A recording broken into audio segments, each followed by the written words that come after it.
बहुत समय पहले सुमंत नाम का एक ब्राह्मण था। वह बहुत ही नेक और तपस्वी भी था। उसने दीक्षा नाम की औरत से विवाह किया था और दोनों को सुशीला नाम की एक पुत्री भी थी। उनकी पुत्री सुशीला बहुत ही रूपवान थी, जो अपने पिता की ही तरह धार्मिक भी थी। लेकिन सुशीला जब थोड़ी बड़ी हुई तो उसकी मां दीक्षा परलोक सिद्धार गई। पत्नी दीक्षा की मृत्यु होने के कुछ समय बाद उस ब्राह्मण ने कर्कशा नाम की एक महिला से विवाह कर लिया। इसके कुछ समय बाद जब पुत्री सुशीला विवाह योग्य हुई तो उसका विवाह कौंडिन्य ऋषि के साथ कर दिया। विवाह में विदाई के समय जब ब्राह्मण ने अपनी दूसरी पत्नी कर्कशा से बेटी और दामाद को कुछ देने के लिए कहा तो वह नाराज हो गई। कर्कशा ने गुस्से में दामाद को ईंट और पत्थर देकर विदा कर दिया। कर्कशा के इस व्यवहार से कौंडिन्य ऋषि काफी दुखी हुए। वे अपनी पत्नी सुशीला के साथ आश्रम जाने लगे, लेकिन आश्रम के रास्ते में ही रात हो गई। रात होने के कारण दोनों एक नदी के किनारे पर रुक गए। इसी दौरान सुशीला ने देखा कि नदी के किनारे कुछ स्त्रियां सुंदर कपड़ों में सजी हुई हैं। वे किसी देवता की पूजा भी कर रही थीं। सुशीला उन स्त्रियों के पास गई तो उन्होंने बताया कि वे अनंत व्रत की पूजा कर रही हैं और उन्होंने उस पूजा की महत्ता के बारे में भी बताया।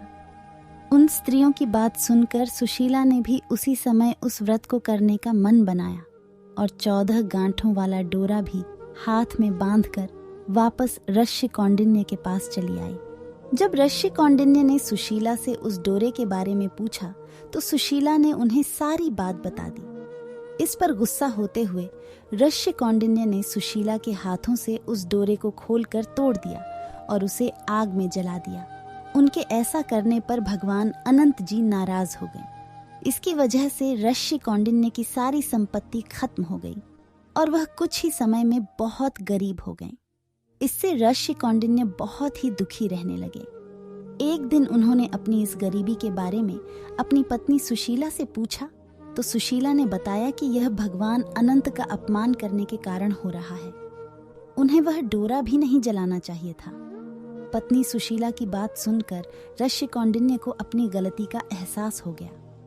इसका पश्चाताप करने के लिए वे तुरंत उसी जंगल में गए और अनंत डोरे की खोज करने लगे।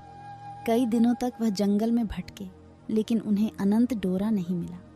एक दिन जंगल में वो बेहोश होकर गिर गए। तभी उसके सामने भगवान अनंत प्रकट हुए। उन्होंने ऋषि कौंडिन्य से कहा, हे कौंडिन्य, तुमने अनजाने में ही सही लेकिन मेरा अपमान किया था। उसी की वजह से तुम्हें ये सारे दुख झेलने पड़े हैं। अब तुमने अपनी उस गलती का पश्चाताप कर लिया है, इसीलिए मैं तुमसे बहुत प्रसन्न हूँ। मैं तुम्हें वरदान भी देता हूँ कि जब तुम घर जाकर पूरे विधि विधान से मेरा अनंत व्रत करोगे तो अगले 14 सालों में तुम्हारे सारे कष्ट दूर हो जाएंगे। तुम हर तरह के सुख से संपन्न हो जाओगे। भगवान अनंत की बात सुनकर ऋषि कौंडिन्य घर गए और विधि विधान से अनंत व्रत करते हुए भगवान अनंत की पूजा की। कुछ समय बाद धीरे धीरे उनके सारे कष्ट दूर हो गए। कहानी से सीख, कभी भी किसी का अपमान नहीं करना चाहिए, खास तौर से धर्म से जुड़ी चीजों का। ऐसा करने से बुरे परिणाम हो सकते हैं।